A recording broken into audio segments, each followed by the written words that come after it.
भुवनेश्वर में 9 जून से 4 देशों का इंटर कॉन्टिनेंटल कप शुरू होने जा रहा है और इसमें भारत की फुटबॉल टीम के अलावा 3 अन्य देशों के फुटबॉल टीमें शिरकत करने जा रही हैं। इस फुटबॉल टूर्नामेंट में भारतीय फुटबॉल टीम की क्या संभावनाएं हैं और किन से उनका मुकाबला होने जा रहा है, आज बताऊंगा। और साथ ही बताऊंगा भारत के उन की प्लेयर्स के बारे में जिनके प्रदर्शन पर भारत की संभावनाएं टिकी हुई हैं। लेकिन पहले बता दूं कि आप देख रहे हैं न्यूज बाइस्कोप और मैं हूं राकेश रंजन। भारत को एएफसी एशियन कप में खेलना है और उसके पहले जो इंटरनेशनल मैचेस हो रहे हैं वो उसके लिए बहुत महत्वपूर्ण है।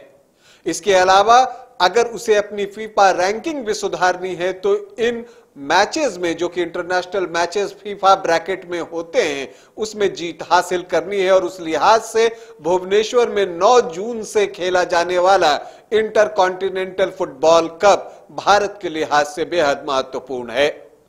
अगर मैं कहूं कि इसमें कौन कौन सी टीमें हिस्सा ले रही हैं, तो भारत के अलावा मंगोलिया, लेबनान और वनुआतू की टीमें जो है वो इसमें हिस्सा ले रही हैं। अगर इन टीमों के बारे में आप जानना चाहते हैं तो आपको बता दूं कि एकमात्र लेबनान ही ऐसी टीम है जिसकी रैंकिंग भारत से अच्छी है, वरना बाकी जो 2 टीमें हैं उनकी फीफा रैंकिंग भारत से नीचे है। मतलब मंगोलिया और वनुआतू की रैंकिंग भारत से कम है। और जहां तक अगर हम लेबनान की बात करें तो उसकी रैंकिंग भारत से 2 पायदान ज्यादा है। मतलब वो 99वें फीफा रैंकिंग पर है और भारत 101वें नंबर पर है। मतलब 101 रैंकिंग है भारत की फीफा रैंकिंग। खैर, हम आते हैं मुकाबले पर और हम बता दें कि 9 जून को भारत अपना पहला मैच खेलेगा और वो खेलेगा मंगोलिया से, जिसकी की फीफा रैंकिंग 183 है। लेकिन आपको बता दूं कि मंगोलिया की टीम जो है उसने कुछ रिसेंट पास्ट में अच्छा प्रदर्शन किया है।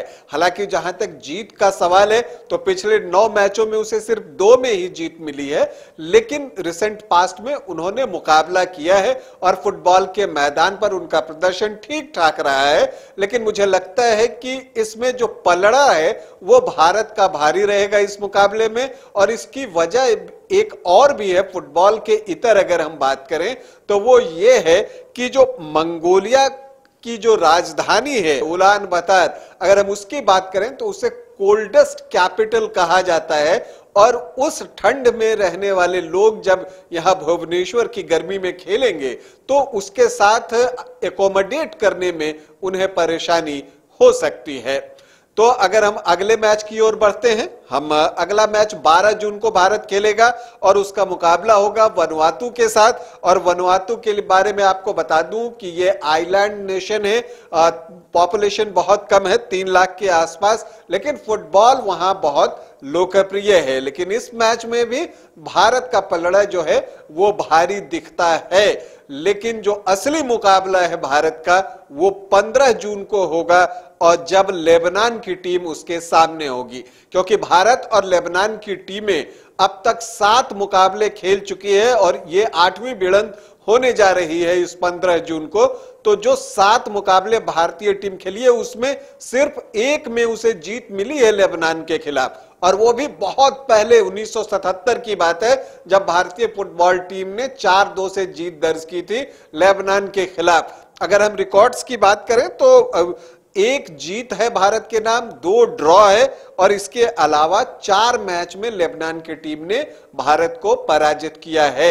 लेकिन ये थोड़े पीछे की बात है, अब भारतीय टीम बहुत बदली है। सुनील छेत्री के नेतृत्व में भारत की फुटबॉल टीम लगातार बेहतर प्रदर्शन कर रही है और इतना बेहतर है कि अगर हम बात करें तो जो लास्ट 5 इनकाउंटर हुए हैं भारतीय फुटबॉल टीम के भारत में, उस 5 में जो है भारतीय टीम जीती है, तो अपराजय रही है। तो ये एक जो है सुखद संकेत है भारतीय फुटबॉल टीम के लिए। अब अगर हम बात करें कि की प्लेयर्स कौन कौन होंगे भारतीय टीम में, तो सुनील छेत्री के अलावा हम बात करते हैं, सुनील छेत्री का अनुभव तो भारत के काम आएगा ही, उन पर बहुत कुछ निर्भर होने वाला है ये 4 नेशन फुटबॉल टूर्नामेंट के परिणाम का जहां तक सवाल है।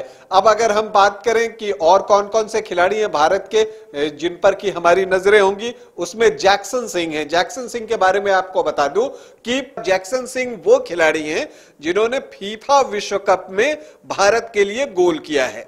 जी, ये मैं सीनियर फीफा विश्व कप की बात नहीं कर रहा, under 17 boys FIFA world cup जो हुआ था तो कोलंबिया के खिलाफ जो है वो जैक्सन सिंह ने गोल दागा था, और ये फीफा वर्ल्ड कप में गोल करने वाले वो पहले भारतीय हैं। इसके अलावा वो देखिए डिफेंडर हैं, लेकिन उनकी खासियत यह है कि वो बीच में मिडफील्ड में भी आते हैं और फिर अटैक भी बनाते हैं। तो जैक्सन सिंह के प्रदर्शन पर भारत की संभावनाएं बहुत कुछ निर्भर करने वाली हैं। जो दूसरे खिलाड़ी की चर्चा मैं करूंगा वो रहीम अली हैं।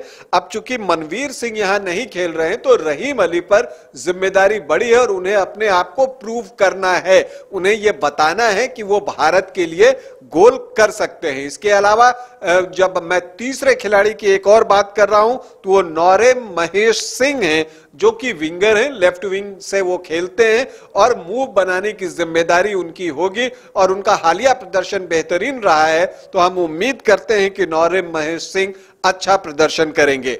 इसके अलावा जो एक बेहद महत्वपूर्ण खिलाड़ी हैं सुनील छेत्री के अलावा, वो हैं छांगटे। छांगटे लल्ली ज्वाला छांगटे हैं ये, और ये अपने फॉर्म के पिक पर हैं और अभी आप कह सकते हैं कि उन्होंने अपने शीर्ष स्तर को लगभग छू लिया है और वो भारत के लिए सबसे महत्वपूर्ण खिलाड़ी हो जाते हैं, बिल्कुल टॉप गियर में हैं और उनके प्रदर्शन पर भारत की टूर्नामेंट जीत की संभावनाएं डिपेंड करती हैं। इसके अलावा सुनील छेत्री का अनुभव तो काम आने वाला है ही।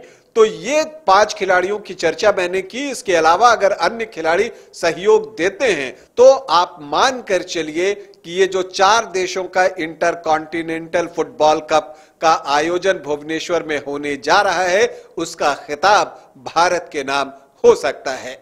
भारत की फुटबॉल टीम को हमारी ढेरों शुभकामनाएं। अभी के लिए इतना ही, इजाजत दें, नमस्कार।